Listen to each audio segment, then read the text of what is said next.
Sophia, me voici pour une nouvelle vidéo concernant les énergies astrologiques pour la semaine du 20 au 26 octobre.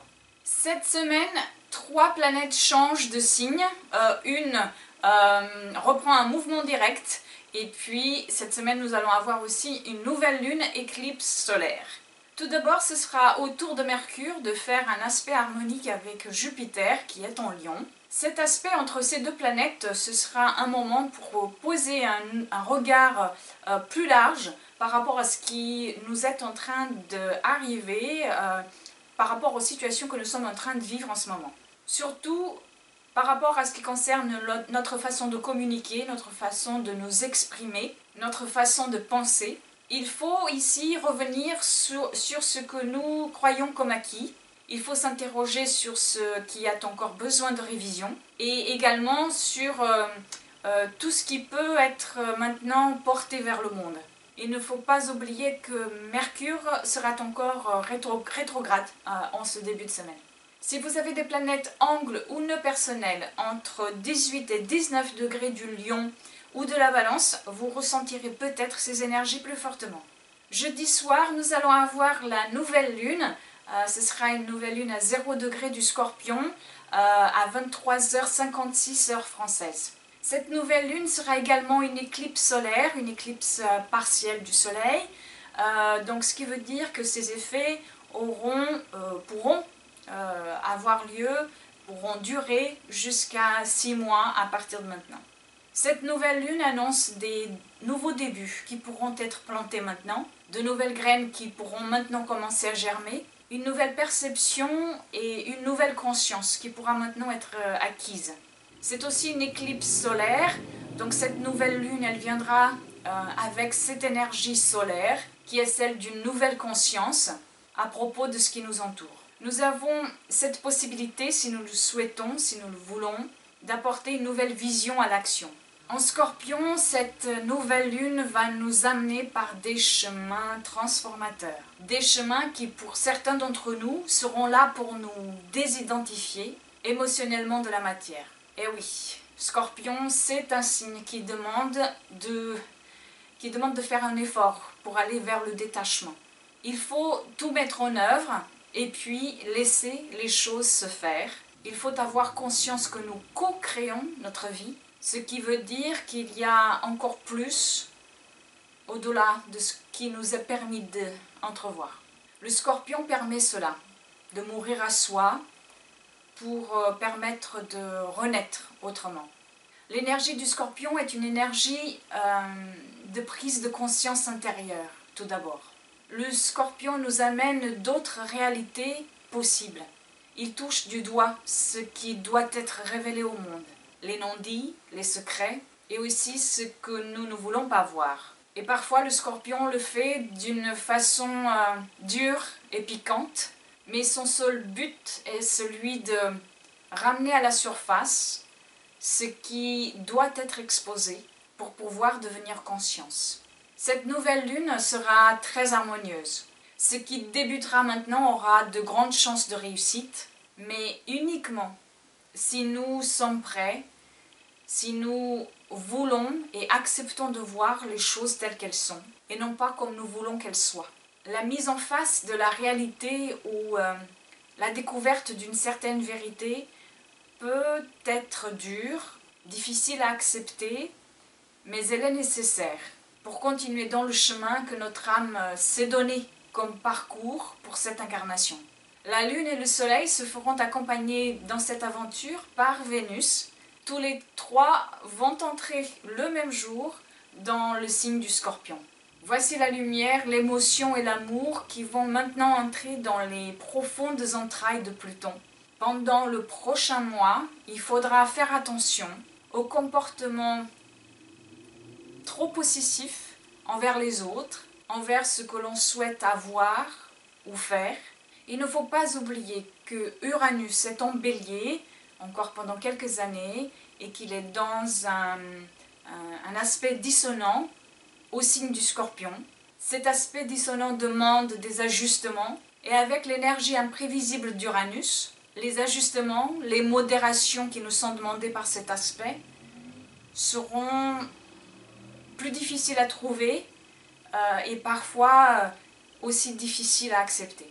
Heureusement, la Lune, le Soleil et Vénus, pendant cette nouvelle Lune, vont faire un très bel aspect tout à fait harmonique avec Neptune.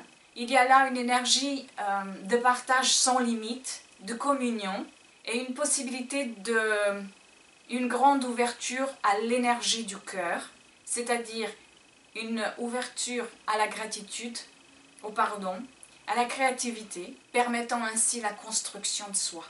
Si vous êtes du signe du Scorpion, surtout du premier décan, aussi tous les autres signes d'eau, Cancer et Poisson, mais également les signes fixes, premier décan toujours, donc c'est-à-dire Taureau, Lion, Verseau, vous allez sentir cette nouvelle lune peut-être beaucoup plus fortement. Pour tous les autres, si vous avez des planètes entre 29 degrés de la Balance et 3 degrés du Scorpion, vous ressentirez ces énergies aussi peut-être plus fortement dans votre thème. Dimanche, c'est au tour de Mercure de redevenir direct, enfin. On aura déjà recueilli pas mal d'informations ces derniers temps, ces dernières semaines, par rapport à notre situation actuelle. Ces dernières semaines auront été des semaines de réflexion, d'intégration, et puis mise en lumière d'une certaine vérité qui doit sortir, puisque Mercure a commencé son mouvement de rétrogradation en Scorpion. Après, il est allé nous proposer de trouver un certain équilibre dans les situations qui culminent maintenant dans notre vie, d'où son parcours en Balance. Et là, il va à nouveau repasser sur ces mêmes degrés en Balance, et puis ensuite en Scorpion. Ce qui veut dire qu'en fait, il ne sera libéré de son ombre complètement que le 11 novembre. Et c'est là que nous aurons vraiment une plus grande clarté sur les situations en cours actuellement, sur lesquelles on a eu ce temps de réflexion. Là, à partir de cette semaine, puisque Mercure deviendra maintenant direct, on peut déjà prendre certaines décisions, bien sûr, mais on aura voilà, cette clarté totale qu'à partir du 11 novembre. Donc si vous avez des planètes angles ou nœuds personnels entre 16 et 17 degrés de la Balance, ceci pourra vous parler plus fortement. Et puis pour terminer la semaine, nous allons avoir Mars qui va partir du Sagittaire pour aller entrer en Capricorne. Et là, on va changer totalement d'ambiance, la modération va être de mise et la patience également. Mars va y rester jusqu'en décembre, alors il faut s'attendre à beaucoup travailler, à beaucoup donner de soi, mais aussi à planifier des buts réalistes. Mars sort maintenant de l'idéalisme du Sagittaire pour aller dans la construction. Ce qui veut dire aussi que dans le chemin, certains buts se sont avérés pas valables et ont dû être abandonnés. Pour d'autres, par contre, c'est venu maintenant le moment de les transformer, de leur donner une forme, de les ancrer dans la terre du Capricorne. Mais il va falloir beaucoup de patience car la construction met du temps. Mi-novembre, Mars va rencontrer le pouvoir plutonien et puis aussi l'impulsivité uranienne.